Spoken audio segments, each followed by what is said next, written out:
5 దశాబ్దాల నుంచి జర్నలిస్ట్గా ఉన్నారు. 50 ఏళ్ల నుంచి ఒక సీనియర్ జర్నలిస్ట్గా ఎంతో విలువలతో ఓ చక్కటి ఇమేజ్ని క్యారీ చేస్తూ వారి యొక్క జర్నలిజంని కొనసాగిస్తున్నారు.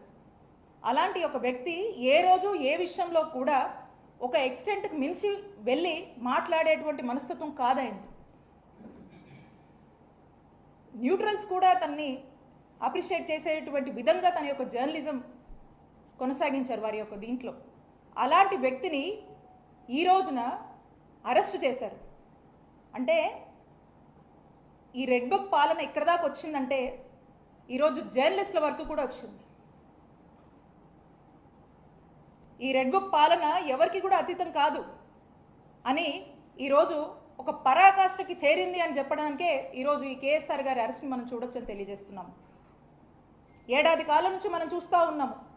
ఏదైతే ఈ రెడ్ బుక్ పాలన మొదలుపెట్టారో సామాన్య కార్యకర్తల దగ్గర నుంచి వైఎస్ఆర్ కాంగ్రెస్ పార్టీ యాక్టివిస్టులు, సోషల్ మీడియాలో యాక్టివ్ ఉన్న వాళ్ళు, నాయకులు, మాజీ ఎమ్మెల్యేలు, మాజీ మంత్రులు, మాజీ ఎంపీలు, ఐఏఎస్లు, ఐపీఎస్లు ఈరోజు ఒక జర్నలిస్ట్ దగ్గరకు వచ్చింది. అంటే ఒక్కసారి ఆలోచన చేయండి ఏ విధంగా పరాకాష్ఠకి రెడ్ బుక్ పాలన చేరిందనేది.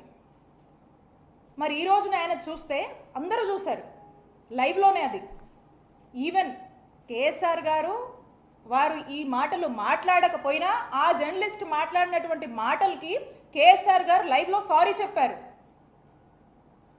అండ్ పైగా ఆ యొక్క డిస్కషన్ని ఆపే ప్రయత్నం కూడా చేశారు. అందరికి తెలుసు. ఇక్కడున్న మీ జర్నలిస్ట్ని కూడా అడుగుతా ఉన్నాను, ఈరోజు జర్నలిస్ట్ దాకా వస్తారా? జర్నలిస్టులకు ఈ విధంగా ఇలా అరెస్ట్ చేసేదాకా వెళ్తారా? ఆయన చేసిన తప్పేంటండి? అంటే ఒక్కసారి ఆలోచన చేయండి. ఏ విధంగా ఈరోజు ఏ విధంగా భయభ్రాంతులకు గురి చేస్తూ ఒక టెర్రర్ని క్రియేట్ చేస్తూ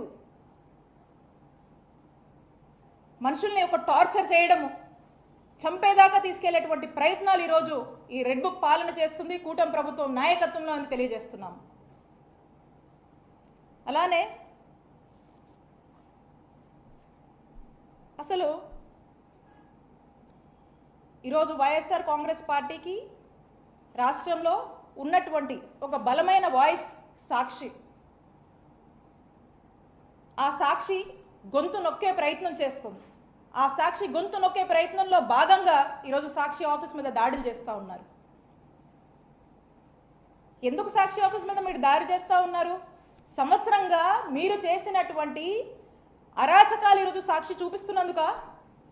ఈ సంవత్సర కాలంలో ఎన్నికల ముందు మీరు ఏదైతే మేనిఫెస్టో చెప్పారో, మీరు ఏదైతే మాటలు చెప్పారో సూపర్ 6, సూపర్ 7 అని, మరి ఈ సంవత్సర కాలంలో ఈ సూపర్ 6, సూపర్ 7 సింగిల్ రన్స్ కూడా తీయలేదు. అట్టర్ ఫ్లాప్ అయింది ప్రజల్లో. దీన్ని మీరు చెప్పినటువంటి మాటలు, మీరు ఇచ్చినటువంటి హామీలు, మీరు ఊదరగొట్టినటువంటి సూపర్ 6, సూపర్ 7 వల్ల మీరు మీ మాట మీద నిలబడండి. దీనివల్ల ఈ సెక్టార్ ఆఫ్ ప్రజలు ఇబ్బంది పడుతున్నారు. ఈరోజు రైతులు రోడ్డెక్కారు. ఈరోజు పొగాకు ధర లేదు. మిర్చి రైతులు ఏడుస్తున్నారు. ఈరోజు ఆరోగ్యశ్రీ సరిగా పని చేయట్లేదు. ఎంతోమంది ప్రాణాలు కోల్పోతున్నారు. ఈరోజు ఉన్నటువంటి పరిస్థితుల్లో నిరుద్యోగులు రోడ్డెక్కారు. యువత ఇబ్బంది పడుతుంది. మహిళలకు భద్రత లేదు, మహిళలకు రక్షణ లేదు, సామాన్యుడికి భద్రత లేదు.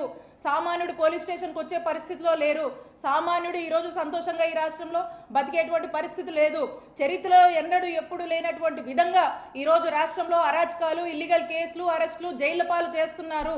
ఆంధ్రప్రదేశ్ రాష్ట్రంలో ఈ విధమైనటువంటి ఒక చూడకూడనటువంటి పాలనని కూటమి ప్రభుత్వం వచ్చాక ప్రజలు చూస్తున్నారు, బాధపడుతున్నారు, ఏడుస్తున్నారు అనేటువంటి విషయాల్ని మీరు చెప్పిన సూపర్ 6, మీరు ఇచ్చిన సూపర్ 7 మీద నిలబడండి, అమలు చేయండి, ప్రజల్ని సంతోషంగా చూసుకోండి, ప్రజలు ఇబ్బందుల్లో ఉన్నారని టీవీ చూపిస్తున్నందుకు ఈరోజు సాక్షి గొంతు నొక్కే ప్రయత్నం చేస్తూ సాక్షి టీవీ మీద ఈరోజు దాడులు చేస్తూ ఉన్నారు.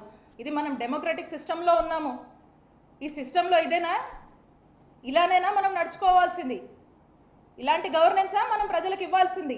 ఇలాంటి ఒక చెప్పకూడని, వినకూడని, చూడకూడనటువంటి పాలనని ఈరోజు ఆంధ్రప్రదేశ్ రాష్ట్ర ప్రజలకు అందిస్తున్నందుకు ఒక్కసారి ఆలోచించుకోవాలి. కూటమి ప్రభుత్వం వాళ్ళ గ్రాఫ్ ఎక్కడికి పడిపోయిందో, సంవత్సరంలో భారతదేశంలో ఎక్కడ ఏ రాష్ట్రంలో రానటువంటి అసంతృప్తిని కానీ వ్యతిరేకతను కానీ మూట కట్టుకున్నటువంటి పార్టీగా మూటగట్టుకున్నటువంటి ప్రభుత్వంగా ఈ కూటమి ప్రభుత్వం మిగిలిపోతుందనేటువంటి విషయాన్ని వాళ్ళు తెలుసుకోవాలి అని తెలియజేస్తున్నాను. ఈ విధంగా మరి చేస్తూ ఇదే కాదు, ఎక్కడ చూసినా ఏ జిల్లాలో చూసినా ఎన్ని అన్యాయాలు జరుగుతున్నాయి, ఎన్ని అక్రమాలు జరుగుతున్నాయి, ఎన్ని అరాచకాలు జరుగుతూ ఉన్నాయి.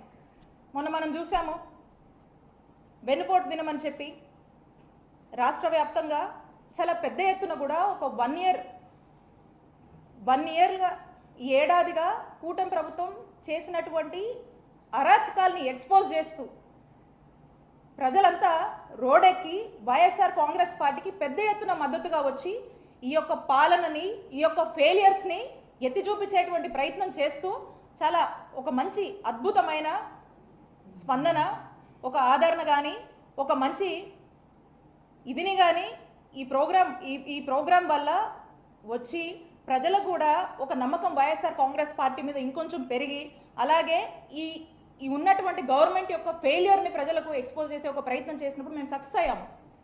మరి ఇదంతా ఓర్చుకోలేక ఈ 1 ఇయర్గా వీళ్ళు ఏం చేయలేదు కాబట్టి, డైవర్షన్ పాలిటిక్స్ చేయాలి కాబట్టి డైవర్షన్ పాలిటిక్స్ ఎంచుకొని ఏదో ఒక అంశాన్ని రాజకీయం చేస్తూ అందులో రాజకీయాన్ని వెతుక్కుంటూ డిఫేమ్ చేసి, వైఎస్ఆర్ కాంగ్రెస్ పార్టీని డిఫేమ్ చేసి వాళ్ళ యొక్క వస్తున్నటువంటి